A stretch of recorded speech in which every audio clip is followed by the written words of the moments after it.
Mention her name. Mention whose name? Ẹ̀yin èèyàn mi, ẹ kú dédé ìwòyí, ẹ kú àsìkò yìí.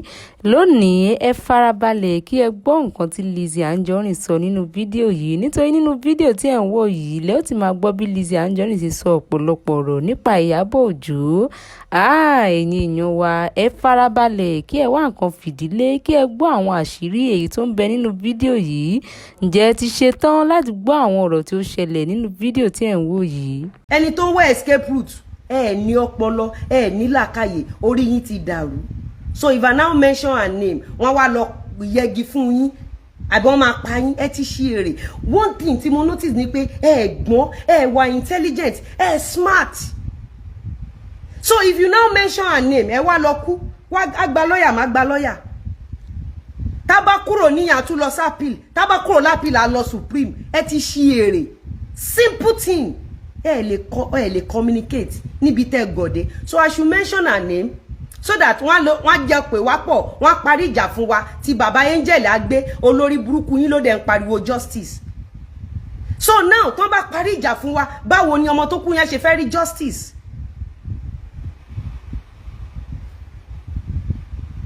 Báwo lọmọ tó kú yẹn ṣe fẹ́ rí justice? Abẹ́rò pé mi yọ lórí burúkú bíi tiyín, màá jẹ́ kí Ṣẹ̀pẹ̀tẹ̀rì kó da ilẹ̀ Yorùbá rú lé mi lórí bó ṣe dàrú mọ́ yín lórí. Ó ní bí Ṣẹ̀pẹ̀tẹ̀rì tó fi tọ̀wọ̀tọ̀wọ̀ dárúkọ mi. Ẹ bá mi tag Lizzy Anjorin.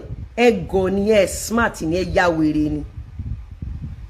On a good day, normal, Ṣẹ̀pẹ̀tẹ̀rì máa wọ ó máa wọ black bonnet ni now. On a good day, normal, ó máa wọ black bonnet. Ìjọ tó fẹ́ gba bára pẹ̀lú òkú ọmọ ọlọ́mọ, ó wọ black bonnet ní now. Ọjọ́ tó fẹ́ gba bára pẹ̀lú òkú ọmọ yẹn, ó wọ black bonnet tó ń ṣe bí olórí bú. On a good day, let her wear black bonnet. Nǹkan tó ṣì ń sọ yẹn, ọmọ gbọ́n ni mí náà, kọ́ mi nílé ọgbọ́n, àtọ́ mi nílé ọmọràn. Ẹ gbàgbé òṣì. Tọwọ́tọwọ́ ló fi ń dá. Tell Lizzy Anjorin.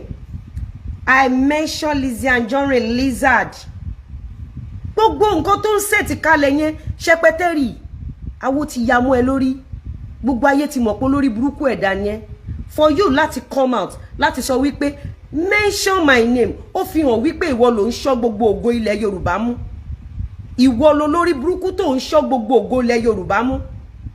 Kò dẹ̀ sọmọ Yíbò tó súnmọ́ ẹ tí ò ṣàgbákò. Kò sẹ́dá tó súnmọ́ ẹ tí ò ṣàgbákò.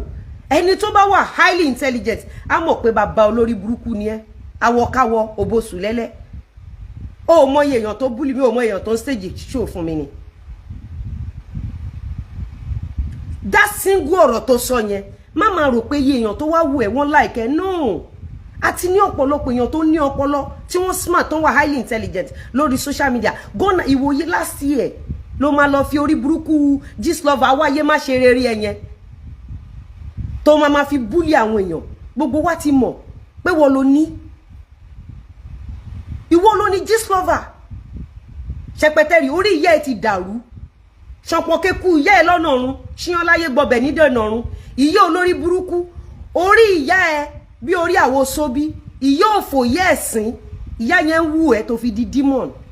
Tó ń da, ó dẹ̀ ń da community rú. Ó sásábẹ́. On a good day tínú ẹ bá mọ́, ó ní láti sọ pé anybody kó dárúkọ ẹ. You come with your receipt. Oh, mo yọdún tó fi ń drag mi bí ni. I always come with my receipt. Ó ṣí èrè, ó ya wèrè. Ẹ jẹ́ fún mi 1 minute jàre. Ẹ gbọ́n now.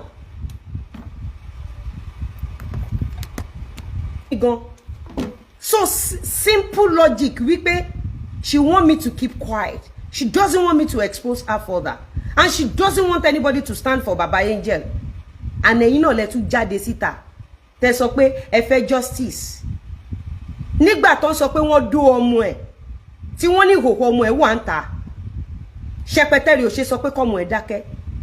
Ọmọ Ṣẹ̀pẹ̀tẹ̀rì wá síta náà. Tó ní àmì wà létí òbò òun, kàn wo ẹ̀yìn ẹsẹ̀ òun, àmì wà ń bẹ̀, òbò ẹni tó fẹ́ gbé jáde yẹn. Ṣẹ̀pẹ̀tẹ̀rì dẹ̀ sọ fún ìyàwó Angel pé kó dákẹ́. All because wọ́n fẹ́ fi Angel gba bára. Orí yín ti dàrú. Orí yín ti dàrú ẹ̀ lọ́pọlọ. Ṣẹ̀pẹ̀tẹ̀rì of all people. Iṣẹ́ kò níṣẹ́ lọ́wọ́, kò kàwé, kò láyé. mention my name kí ló fẹ́ forí orúkọ ẹ ṣe orí ẹ ti dàrú ṣẹpẹtẹrí awọkáwọ àgbésùn bàbá jẹgẹjẹgẹ cruise là ń ṣe ṣebí wọ́n ló kọ́kọ́ wá fi mí ṣe cruise là ń ṣe orí cruise yẹn la ṣì wà ó dẹ̀ máa jẹyẹ wọ 10 years ni.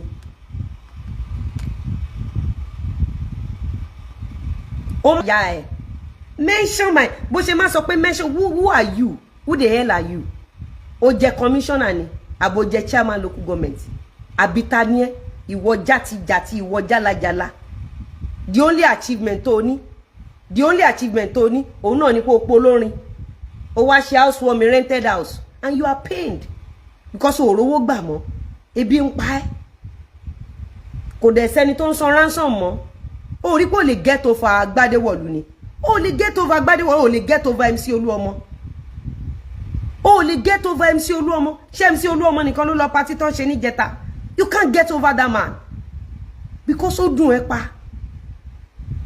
ẹ́ pa because o lóyà o láyé ọ̀tá ní ẹ́ kò sẹ́ni tó ṣoore fún ẹ tó fi bí sun wọn Yorùbá tó gbẹ́ ilé yóò bá tí wọ́n jẹ́ gbogbo ọmọ Yíbò tó súnmọ́ ẹ ló bá tí wọ́n jẹ́ pẹ̀lú olórí burúkú Gistlover tó ń gbé kiri péjì tó lọ sásá bẹ́ẹ̀ ó ti ṣí èrè wèrè wà nú ẹ̀jẹ̀ àwọn òní sàwáwù yálà ya ẹ̀ máa fún ìyá ẹ̀jẹ̀ lọ́la tó máa gbá ski àwọn olórí burúkú àwọn aṣòṣìmámọ̀ ilẹ̀ Yorùbá torí wọ́n ti dàrú àtàwọn ọmọ Yíbò torí wọ́n ti burú tí ògbọ́n tó sọ pé mention her name àwọn ni mo wá fún lálẹ́ orí yín ti burú orí yín ti dàrú àbí sọmọ Yorùbá náà lọ fi ìbọn tú orí ẹ̀ ní pátí àbọ̀ rẹ̀ tímọ́tímọ́ kọ́ lọ́mọ yẹn tó tún lọ ya ọmọ ẹ ní vulnerable moment ẹ ti ṣí èrè